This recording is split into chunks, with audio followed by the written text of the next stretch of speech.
Presente. Enquanto estamos a caminho da escola de Miley no domingo de manhã, eu me sinto tão estressada, me perguntando por que a senhora Goldrich gostaria de conversar com a gente. Que agradeço por Jack não ter me trazido o café da manhã antes de sairmos.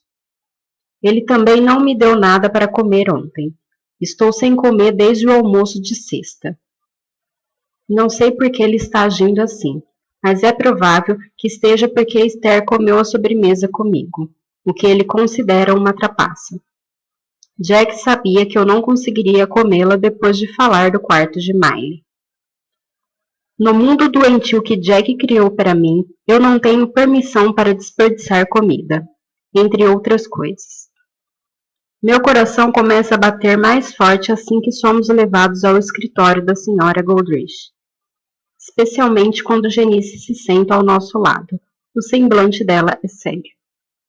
Como não vimos Miley, suponho que ainda ela não saiba que estamos aqui.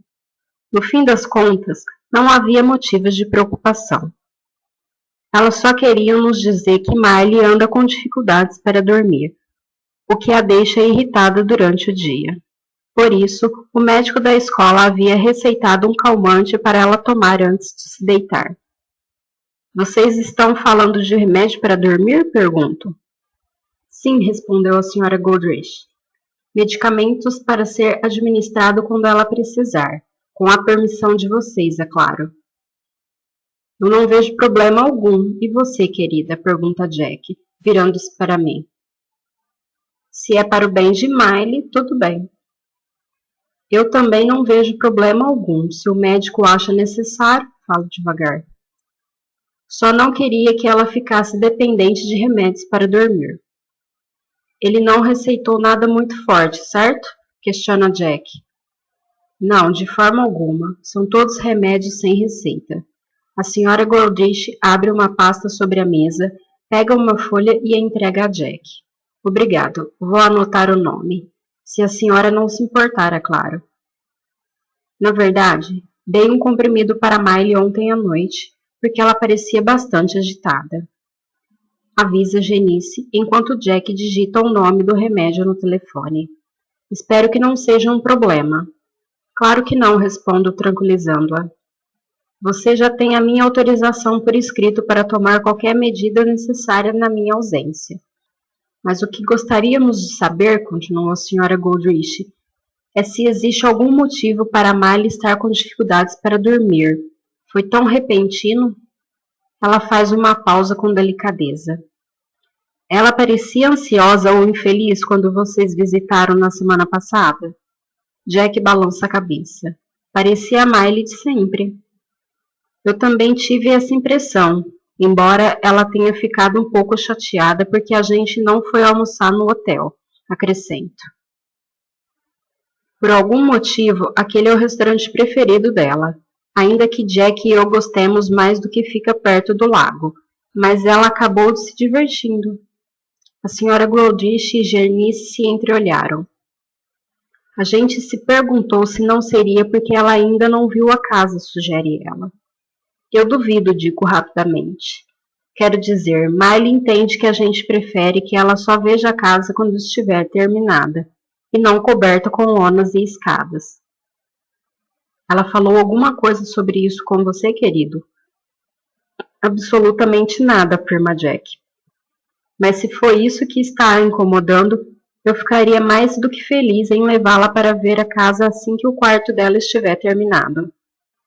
O único risco é que ela se apaixone e não queira voltar para cá, acrescentou ele com uma risadinha. Acho que a ideia de sair daqui pode estar deixando Miley ansiosa, sugiro, ignorando a dor no meu coração. Afinal, esse lugar tem sido a casa dela nos últimos 7 anos e ela é muito, muito feliz aqui. Você está certa, é claro, concorda Janice. Eu deveria ter pensado nisso. E ela é muito ligada a você, Janice. Talvez você possa tranquilizá-la, dizendo que vai manter contato e vai continuar a vê-lo depois que ela for embora daqui, continuou. Se você quiser, é claro. Mas é claro que eu quero. Miley é como uma irmã mais nova para mim. Bem, Se você puder dizer que vai visitá-la com frequência depois que ela se mudar para a nossa casa, isso vai fazer com que Miley se sinta mais segura. Jack sorri, compreendendo o que eu acabei de fazer. E se Miley disser qualquer coisa que dê motivos para vocês se preocuparem, não se importa que pareça insignificante, por favor nos avise, diz Jack. A gente quer que Miley seja feliz. Eu gostaria de reforçar o quanto Miley tem sorte por contar com vocês dois, diz a senhora Goldfish. Nós é que temos sorte, corrige Jack com modéstia. Na verdade, com Grace e Miley na minha vida, eu me considero o homem mais sortudo do mundo. Ele se levanta. Agora talvez seja melhor levarmos Miley para almoçar, embora ela provavelmente vá ficar decepcionada por não irmos ao hotel. Fiz reserva num restaurante novo. Parece que a comida lá é maravilhosa. Não me esforço para me animar. Se Jack está nos levando a um lugar novo, significa que ele certamente o avaliou antes. A gente vai ao hotel hoje? Pergunta Miley esperançosa quando vamos buscá-la.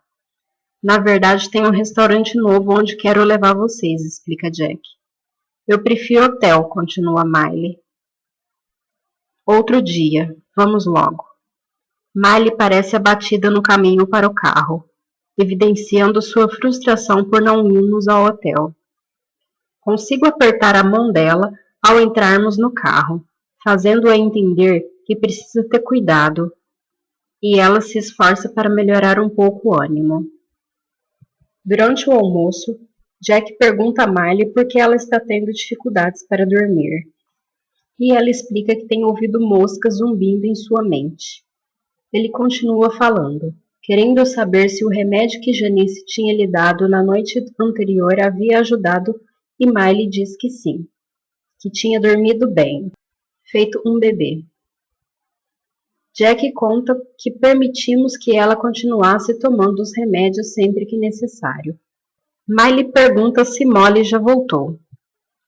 E como eu sinto um aperto na garganta sempre que penso na filhotinha, é Jack quem responde, dizendo que é pouco provável que ela volte algum dia, que deve ter sido encontrada por alguma garotinha muito amorosa que não sabia que Molly era uma cachorrinha perdida. Jack promete dar a ela um filhotinho quando se mudar para nossa casa. Vendo a expressão de Miley se iluminar de felicidade, sinto uma vontade avassaladora de pegar uma faca da mesa e enfiar no coração dele. Talvez percebendo o meu desejo, Jack estende o braço e cobre minha mão com a sua, fazendo a garçonete sorrir diante da demonstração de afeto enquanto recolhe os nossos pratos. Ao terminarmos a sobremesa, Miley diz que precisa ir ao banheiro. Pode ir, diz Jack. Miley olha para mim. Você vem, Grace? Fico de pé. Sim, eu também preciso ir. Vamos todos, diz Jack. Nós duas os seguimos até os banheiros, que são exatamente como imaginei. Uma cabine única para mulheres e outra para homens. E as duas portas lado a lado. O feminino está ocupado, então esperamos vagar enquanto Jack se posiciona entre nós duas. Uma senhora sai e Jack segura meu cotovelo com força, como um lembrete de que eu não devo dizer a ela que o meu marido é um psicopata. Quando Miley desaparece no cubículo, a senhora se vira e sorri para nós. Certamente ela imagina que somos um casal encantador. A proximidade sugere que somos muito apaixonados. Percebo outra vez o quanto minha situação é irremediável. Estou ficando desesperada, porque ninguém questiona a perfeição absoluta das nossas vidas. Quando estamos entre amigos, não entendo como eles podem ser tão estúpidos por acreditarem que Jack e eu nunca brigamos, que concordamos absolutamente em tudo e que eu, uma mulher inteligente de 32 anos e sem filho, fico satisfeita em passar o dia inteiro brincando de casinha. Anseio que alguém comece a questionar e a suspeitar. Penso em Esther e me pergunto se eu devo ter mais cuidado com o que eu desejo. Se Jack suspeitar dos questionamentos dela, ele pode achar que eu estou incentivando e a minha vida vai ser ainda mais infernal. Se não fosse por Miley, eu trocaria a minha nova vida pela morte sem pestanejar. Mas se não fosse por Miley, eu não estaria aqui. Como Jack sempre diz, ele quer Miley e não a mim. Passado. Naquela manhã na Tailândia, logo após a noite em que descobri ter me casado com um monstro, eu não estava nem um pouco ansiosa para que Jack acordasse. Eu sabia que teria que começar a interpretar o papel da minha vida assim que ele abrisse os olhos. Eu havia passado a maior parte daquela longa noite me preparando mentalmente para aceitar que precisava fingir ser uma mulher derrotada e assustada se quisesse voltar para a Inglaterra o quanto antes e em segurança. Eu estava com medo, então não precisava fingir. Seria muito mais difícil fingir que me sentia derrotada, porque lutar fazia parte da minha natureza. Porém, como Jack tinha previsto que eu tentaria escapar mais uma vez antes de irmos embora da Tailândia, eu estava determinada a não fazer isso. Era importante que ele acreditasse que eu tinha me dado por vencida. Ao ouvi-lo se mexer, eu me encolhi ainda mais debaixo das cobertas e fingi que ainda estava dormindo, na esperança de ganhar mais tempo de descanso. Ouvi quando Jack se levantou da cama e caminhou até mim perto da parede. Dava para senti-lo me olhando do alto. Fiquei arrepiada e meu coração começou a bater tão rápido que ele certamente conseguiria farejar o meu medo. Jack se afastou depois de alguns segundos, mas só abriu os olhos ao ouvir a porta do banheiro ser aberta e o barulho da água do chuveiro cair. Eu sei que você está fingindo, disse ele, me fazendo gritar de susto ao aparecer bem ao meu lado. Vamos lá, levante. Lembre-se que você precisa pedir muitas desculpas essa manhã. Quando eu tomava banho e me vesti sob o olhar atento de Jack, me reconfortei com as palavras dele na noite anterior, quando disse que não estava sexualmente interessado em mim. Ótimo, disse ele, assentindo com a cabeça e aprovando o vestido que eu escolhi. Agora sorria. Quando a gente estiver lá embaixo, balbuciei, tentando ganhar tempo. Agora, seu tom era firme. Quero que você olhe para mim como se me amasse. Engolindo seco, eu me virei lentamente para Jack, certa de que não seria capaz de obedecer a ele. Mas quando vi a ternura em seu rosto ao me olhar, fiquei perdida, como se tudo o que havia acontecido nas últimas 48 horas fosse parte de um sonho. Não conseguindo esconder meu desejo, e quando ele sorriu com carinho para mim, eu retribuí o sorriso. Assim está melhor, disse ele. Não se esqueça de continuar sorrindo durante o café. Perplexa comigo mesma por ter esquecido quem ele era, ainda só por um instante, senti minha pele arder de constrangimento. Ele sorriu ao notar. Pense da seguinte maneira, Grace. Como você obviamente ainda me acha atraente, vai ser fácil bancar a esposa apaixonada. Senti lágrimas de vergonha nos meus olhos e me virei de costas. Detestando saber que a aparência física de Jack era tão discrepante do mal dentro dele. Se era capaz de me enganar, se era capaz, mesmo por alguns segundos, de me fazer esquecer quem ele era, como eu poderia convencer as outras pessoas de que ele era um lobo na pele de um cordeiro? Pegamos o elevador até o saguão e, ao passarmos pela recepção, Jack me levou até o gerente. Ele me abraçou enquanto eu pedia desculpas pela atitude da noite anterior, explicando que, por causa do fuso, tinha me esquecido de tomar a medicação na hora certa. Percebi que Kiko me observava em silêncio atrás do balcão e rezei para que algo nela, algum tipo de empatia feminina, talvez pudesse reconhecer que a minha inquietação da noite anterior era genuína. Talvez ela tenha desconfiado quando Jack apareceu repentinamente no quarto, enquanto eu trocava no banheiro, e lhe disse que assumiria a partir dali. Quando parei de falar, olhei para ela na esperança de que percebesse que eu estava interpretando um papel e que pensasse em ligar para a embaixada. mas assim como antes, ela evitou me encarar. O gerente não se importou muito com o meu pedido de desculpas e nos acompanhou até o pátio, oferecendo-nos uma mesa ao sol. Mesmo sem fome, me forcei a comer, sabendo que precisava continuar forte.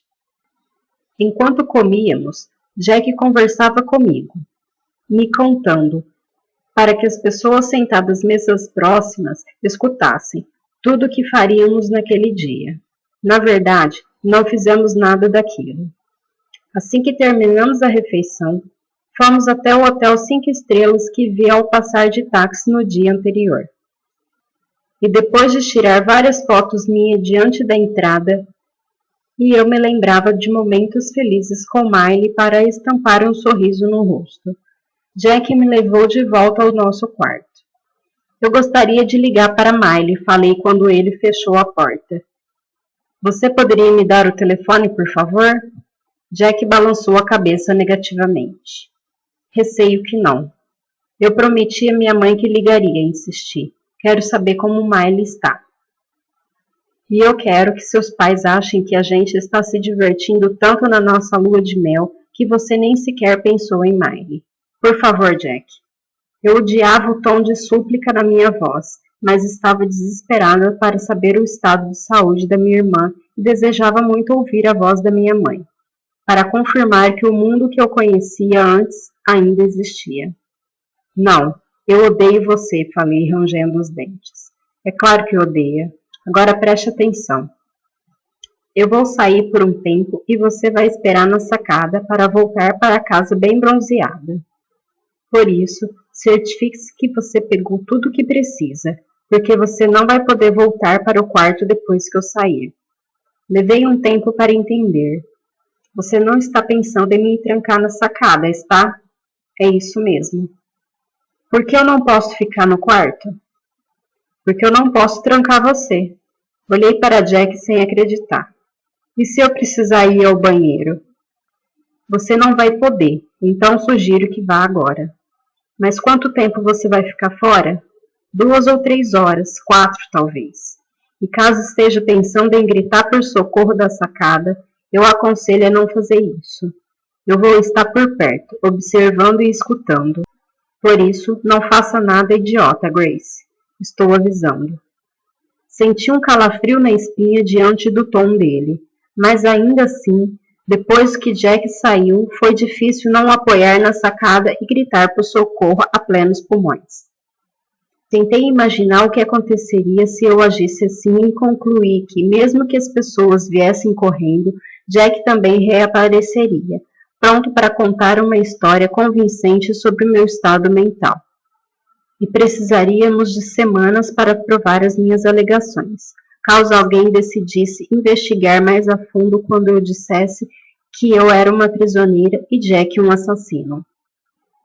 Eu poderia contar a história da família dele e, quem sabe, as autoridades pudessem encontrar algum caso de um pai que havia espancado a esposa até a morte, conseguindo a partir daí chegar ao pai de Jack. Mas mesmo que o homem explicasse que seu filho tinha cometido o crime, dificilmente acreditariam nele 30 anos depois do assassinato. De qualquer forma, era até provável que já tivesse morto. Além disso, eu não tinha como saber se a história de Jack era real. Soava terrivelmente plausível, mas Jack podia ter inventado tudo só para me assustar. A sacada onde eu passaria as próximas horas dava para um pátio no fundo do hotel. E olhando para baixo, era possível ver as pessoas se reunindo desordenadamente em volta da piscina, preparando-os para nadar ou em busca de um espaço para pegar sol.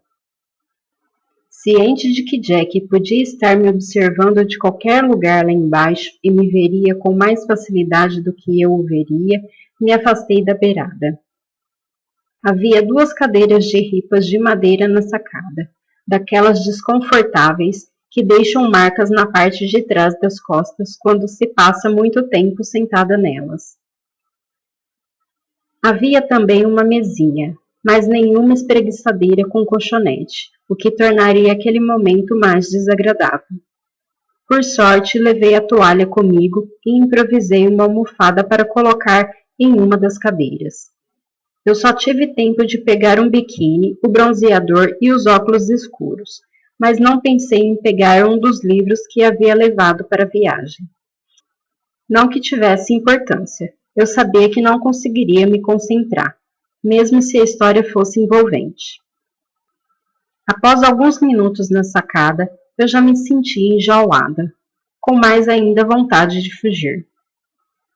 Fiquei feliz em saber que o quarto ao lado estava vazio, pois a tentação de gritar por socorro de uma sacada para a outra seria grande demais.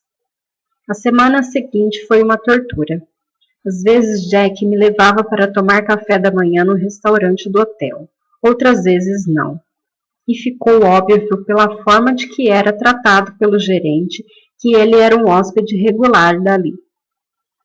Depois de comermos, Jack me acompanhava de volta ao quarto. Eu ficava presa na sacada até ele voltar e me deixar entrar no quarto para ir ao banheiro e comer o que tivesse me trazido para o almoço. Cerca de 1 hora depois, ele me forçava a voltar à sacada e desaparecia até a noite. Por mais terrível que fosse, havia pelo que agradecer. Sempre havia um pouco de sombra na sacada, e como insisti, Jack me deu algumas garrafas de água, embora eu tivesse que tomar cuidado com a quantidade que bebia. Ele nunca me trancava por mais de 4 horas, mas o tempo passava de maneira excruciante e lenta. Quando tudo, a solidão, o tédio, o medo e o desespero, era demais para suportar. Eu fechava os olhos e pensava em Miley. Ainda que eu ficasse ansiosa para sair da sacada quando Jack decidia me libertar, não porque ele sentia pena de mim, mas porque queria tirar fotos, eu me estressava tanto que muitas vezes ficava feliz em voltar para o quarto do hotel. Certa noite, ele me levou para jantar num restaurante maravilhoso, onde tirou várias fotos durante a refeição. Numa tarde, ele chamou um táxi e fizemos 4 dias de passeio turístico em 4 horas. Quando ele tirou mais fotos de mim para provar o quanto eu estava me divertindo. Em outra tarde, Jack me levou ao que deveria ser um dos melhores hotéis de Bangkok, onde ele milagrosamente conseguiu acesso à sua praia particular. Troquei de biquíni várias vezes para parecer que as fotos eram de dias diferentes e me perguntei se não era ali que Jack passava os dias enquanto eu estava presa na sacada. Eu esperava que os funcionários do nosso hotel questionassem por que raramente me viam, mas quando Jack me levou para tomar café da manhã e eles me perguntaram com gentileza se eu estava melhor, entendi que Jack tinha dito que eu estava no quarto com problemas do estômago. Era terrível que de vez em quando eu sentisse esperança, pois Jack voltava a ser um homem por quem eu havia me apaixonado quando estávamos em público. Às vezes, ao longo das refeições, por exemplo, enquanto interpretava o papel de marido atento e carinhoso, eu esquecia quem ele era. Talvez, se sua companhia não fosse tão agradável, fosse mais fácil lembrar. Mas mesmo quando eu lembrava, era tão complicado comparar o homem que me olhava com ternura do outro lado da mesa ao homem que me mantinha presa, que eu quase acreditava se tratar de uma fantasia. Voltar à realidade era 2 vezes mais difícil, porque havia a decepção e a vergonha de ter acreditado no charme dele. Eu olhava ao redor o tempo todo, procurando uma saída, algum lugar para onde correr, alguém a quem recorrer. Jack se divertia com o meu desespero e me estimulava a seguir em frente. Ande, diz ele. Vá em frente. Conte para aquela pessoa ali, ou talvez para aquela outra ali, que eu estou mantendo você como prisioneira, que eu sou um monstro, um assassino. Mas antes, olhe ao redor. Olhe para esse belo restaurante onde estamos e pense. Pense na comida deliciosa que você está comendo e no vinho maravilhoso na sua taça. Você parece mesmo uma prisioneira? Eu pareço um monstro ou um assassino? Acho que não. Mas se quiser fazer isso, não vou te impedir. Eu quero me divertir. Eu engolia o choro e tentava me convencer de que ao voltar para a Inglaterra, tudo seria mais fácil. No início da segunda semana na Tailândia, minha situação era tão deplorável que quase não resisti a tentar escapar. Era deprimente pensar em passar os próximos 6 dias na sacada, e eu também recomeçava a reconhecer o quanto a minha situação não tinha jeito. Não tinha mais certeza de que ao voltar à Inglaterra eu poderia escapar de Jack com facilidade. Até porque sua reputação como advogado de sucesso certamente o protegeria. Quando pensei em alertar alguém sobre quem ele realmente era, comecei a achar que a embaixada britânica na Tailândia me oferecia mais ajuda que a polícia na Inglaterra. E havia algo mais. Nos 3 dias anteriores, depois que Jack destrancou a sacada e me deixou voltar para o quarto para passar o resto da noite, ele saiu novamente, avisando que retornaria em breve e que caso eu tentasse escapar, ele descobriria imediatamente. Saber que eu podia abrir a porta e ir embora era doloroso. Por isso, reuni toda a minha força de vontade para ignorar o instinto de fugir, o que foi bom. Na primeira noite ele voltou depois de 20 minutos. Na segunda, depois de 1 hora. Mas na terceira noite, Jack só apareceu quando já era quase 11 horas, e percebi que ele me deixava cada vez mais tempo sozinha. Pensar que Jack poderia ficar fora tempo suficiente para que eu chegasse à embaixada britânica me fez pensar nessa possibilidade. Eu sabia que não poderia contar com a colaboração da gerência do hotel e que não iria muito longe sem ajuda. Mas quando o quarto ao lado foi ocupado no fim de semana, eu me perguntei se não poderia recorrer aos hóspedes. Não dava para saber de onde era, pois suas vozes chegavam abafadas ao nosso quarto. Mas supus que se tratava de um casal jovem pelo tipo de música que os dois ouviam. Por mais que mal ficassem ali durante o dia, ninguém iria à Tailândia para ficar o tempo todo no quarto do hotel, a não ser que fosse um prisioneiro como eu. Quando estavam no quarto, às vezes um dos dois ia para a sacada para fumar. Eu acreditava ser o homem, pois a silhueta que conseguia identificar pela divisória parecia masculina. Às vezes, eu o ouvia gritar algo para a mulher, talvez em espanhol ou português. Os dois pareciam passar a maior parte da noite no quarto, por isso, imaginei que estivessem em lua de mel, felizes por ficarem no hotel e fazer amor. Naquelas noites, ao som de uma música suave, eu sentia vontade de chorar, lembrando como tudo poderia ter sido. No quarto dia, como Jack não voltou até meia-noite, concluí que minha teoria estava certa. Ele vinha aumentando gradualmente o tempo que me deixava sozinha, certo de que eu não tentaria fugir. Eu não fazia ideia de onde ele passava aquelas noites, mas considerando o seu bom humor quando voltava, presumi que visitava algum tipo de bordel. Concluí durante as longas horas na sacada, onde só tinha minha mente como companhia, que diante da opinião dele sobre fazer amor comigo, Jack devia ser homossexual e havia ido à Tailândia para se divertir com algo que não se permitia na Inglaterra, temendo ser chantageado. Eu sabia que a minha teoria não estava completa, afinal, ser homossexual não é um problema, mas ainda não sabia o que faltava. Na quinta noite, quando era 2 da manhã e Jack não tinha voltado, comecei a ponderar seriamente as minhas opções. Faltava 5 dias para o fim da viagem, e além de parecer uma longa espera, havia também um medo de continuar ali. Naquela manhã, cada vez mais chateada por ainda não ter falado com Miley, perguntei a Jack se poderia visitá-la assim que voltássemos. Quando ele disse que estava gostando muito da nossa lua de mel e pensava em estendê-la, chorei em silêncio. Imaginei que se tratava de mais um dos seus jogos para me desestabilizar mas passei o dia chorando completamente sem esperanças. Quando a noite chegou, eu estava determinada a escapar de Jack. Se tivesse certeza de que o casal no quarto ao lado era de espanhóis, eu poderia falar com eles e pedir ajuda, já que tinha aprendido o suficiente do idioma nas minhas viagens à Argentina.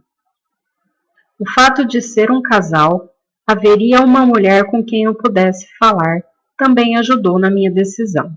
De qualquer forma, estava certa de que eles já sabiam que eu estava com problemas, pois naquela tarde, quando o homem foi à sacada fumar, ele chamou a mulher preocupado, dizendo que tinha ouvido alguém chorar.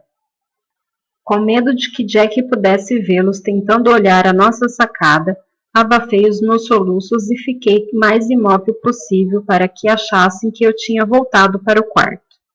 Desejei que meu choro pudesse me beneficiar. Aguardei 3 horas depois que Jack saiu para agir.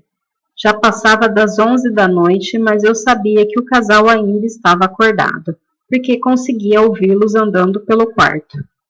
Ao me lembrar da minha última tentativa de fuga, conferi minha bolsa, a mala e o quarto para ter certeza de que meu passaporte e a minha carteira não estavam ali. Como não os encontrei, fui até a porta e abri lentamente, rezando para não encontrar Jack no corredor, voltando para o quarto. Eu não o vi, mas o medo de que ele pudesse aparecer de repente me fez bater na porta do casal espanhol com mais força do que eu gostaria. Ouvi o homem resmungar alguma coisa, talvez irritado por ser perturbado àquela hora da noite. "Quem és?" perguntou ele do outro lado da porta.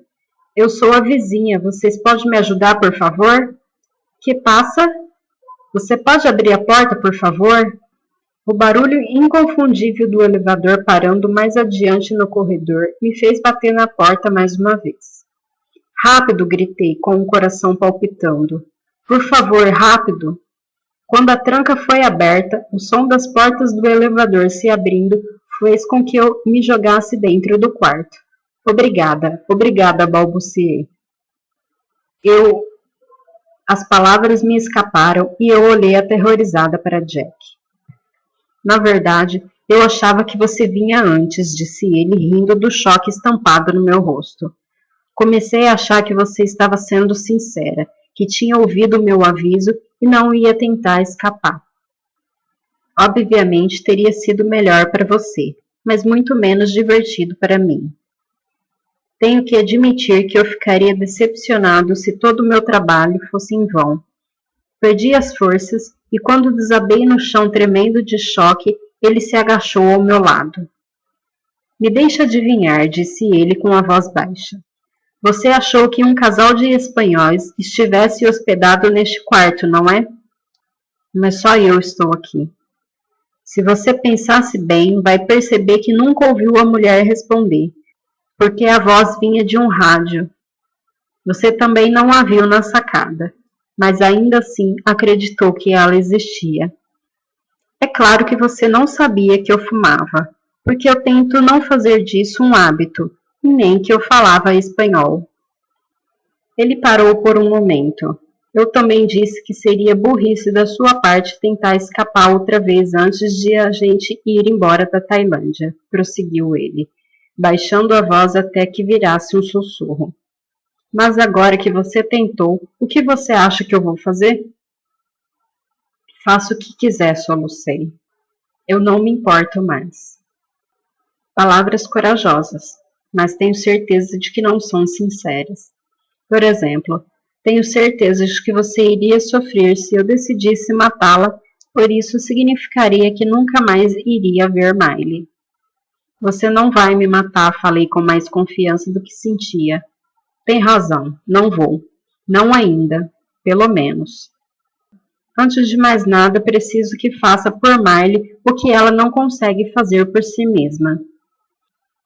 Ele se levantou e me olhou com frieza de cima a baixo. "Infelizmente não posso punir você aqui, porque não tenho do que realmente privá-la. Mas como agora você tentou escapar 2 vezes, não vamos visitar Miley nos 2 fins de semana depois que voltarmos para a Inglaterra. Você não pode fazer isso, berrei. Claro que posso. E mais, eu avisei que faria isso. Ele estendeu a mão e me puxou para que eu ficasse de pé. Tudo bem, agora vamos embora. Jack abriu a porta e me empurrou para o corredor. Valeu a pena pagar pelo quarto extra, disse ele, fechando a porta às suas costas. O Sr. Ho, o gerente, entendeu que eu poderia precisar de um quarto separado por causa da sua condição mental. Como se sente, sabendo que eu estava observando você o tempo todo? Não tão bem quanto eu vou me sentir no dia em que você for para a cadeia, Rosney. Isso nunca vai acontecer, Grace, retrucou ele, me empurrando de volta para o nosso quarto. E sabe por quê? Porque não existe nada contra mim. Aquele foi o pior momento das 2 semanas na Tailândia. Não tanto por não ter conseguido escapar, mas por ter caído em outra armadilha que Jack armou cuidadosamente para mim. Tentei pensar nos motivos que o levaram a se esforçar tanto para me pegar, já que eu não teria tentado escapar se não fosse por isso. Talvez minha submissão o entediasse, ou talvez fosse algo mais sinistro. Ao negar a si mesmo o prazer de acabar comigo fisicamente, ele queria o prazer de me deixar mentalmente perturbada. Gelei ao pensar que Jack poderia transformar meu aprisionamento numa espécie de jogo psicológico. Mesmo que eu teria outra oportunidade de fugir, sempre teria medo de que fosse uma armadilha, e concluí que caso eu não escapasse na chegada à Inglaterra antes de sair do aeroporto, seria muito mais difícil depois que estivéssemos em casa. Lutando contra o desespero, tentei pensar no que faria no avião e quando chegasse no aeroporto em Tamahal. Após a decolagem, se eu contasse a uma das aeromoças que Jack me mantinha como prisioneira, eu conseguiria ficar calma enquanto ele insistisse que tudo era um delírio meu? E se ele levasse o relatório do gerente do hotel para confirmar sua versão? O que eu faria? E se eu ficasse calma e contasse que ele pretendia fazer mal a mim e a minha irmã? Conseguiria convencê-la e verificar as informações sobre Jack enquanto eu estivesse no avião? E em caso positivo, será que descobririam que ele se tratava de um impostor ou que Jack Angel é um advogado de sucesso? Defensor de mulheres vítimas de agressão? Eu não sabia dizer, mas estava determinada a ser ouvida e, se não fosse possível, criar uma confusão desproporcional quando chegássemos ao aeroporto, até que me levassem para o hospital ou para a delegacia. Não estranhei o quanto fiquei sonolenta assim que nosso voo noturno decolou. Mas ao acordar na manhã seguinte, estava tão grogue que trouxeram uma cadeira de rodas para que eu desembarcasse do avião. Minhas palavras estavam tão emborrachadas que eu mal conseguia falar. Embora meu cérebro enevoado me impedisse de ouvir o que Jack dizia ao médico que veio me consultar, pude ver que ele segurava um frasco de comprimidos. Ciente de que estava perdendo a chance de escapar, fiz um enorme esforço para pedir ajuda enquanto éramos conduzidos até a imigração, mas só consegui emitir ruídos. No carro, Jack me colocou no banco e fivelou o cinto de segurança. Desmoronei para o lado, batendo na porta, incapaz de lutar contra a sonolência. Quando despertei novamente, Jack me fazia beber um café forte que tinha comprado na máquina de um posto de gasolina. Fiquei um pouco mais atenta, mas ainda estava confusa e desorientada. Onde a gente está? Balbuciei, me esforçando para me ajeitar no banco. Quase chegando em casa, respondeu ele com voz tão animada que senti medo.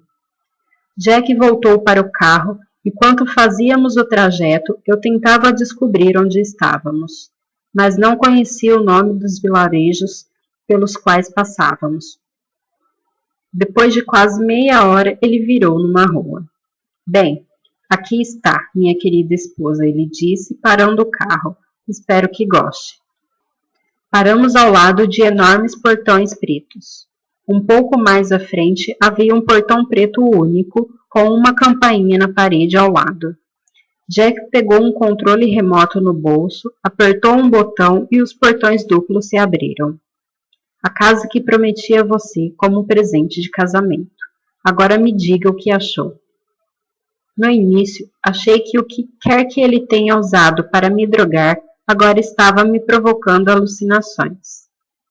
Mas percebi que estávamos vendo a casa que desenhamos junto num pedaço de papel no bar do hotel. A casa que ele prometeu encontrar para mim, até mesmo com a janelinha redonda no telhado. Vejo que ficou sem palavras. Ele gargalhou atravessando os portões. Depois de estacionar perto da entrada, ele saiu do veículo e abriu a porta do carro para mim. Como continuei sentada, Jack me pegou pelos braços e me arrastou sem cerimônia do carro até a varanda. Ele abriu a porta e me empurrou para o hall, batendo a porta ao entrar. Bem-vinda, disse ele sarcasticamente. Espero que você seja muito feliz aqui. O hall era lindo, com um pé direito alto e uma escada maravilhosa.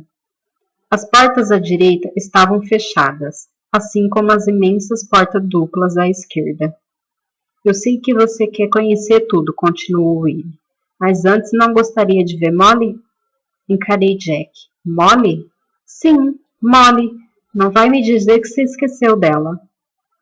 Onde ela está? Perguntei desesperada, ao mesmo tempo surpresa por não ter pensado nela enquanto estava na Tailândia.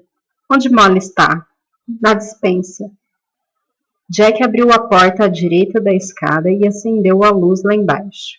Seguindo-o pelo porão, reconheci os azulejos da foto que ele me mostrou de Molly no cesto. Jack parou diante de uma porta. Ela está aí dentro, mas antes de entrar para vê-la, é melhor você levar um desses aqui. Ele pegou um rolo de saco de lixo em cima de uma prateleira, arrancou um e me deu. Acho que vai precisar.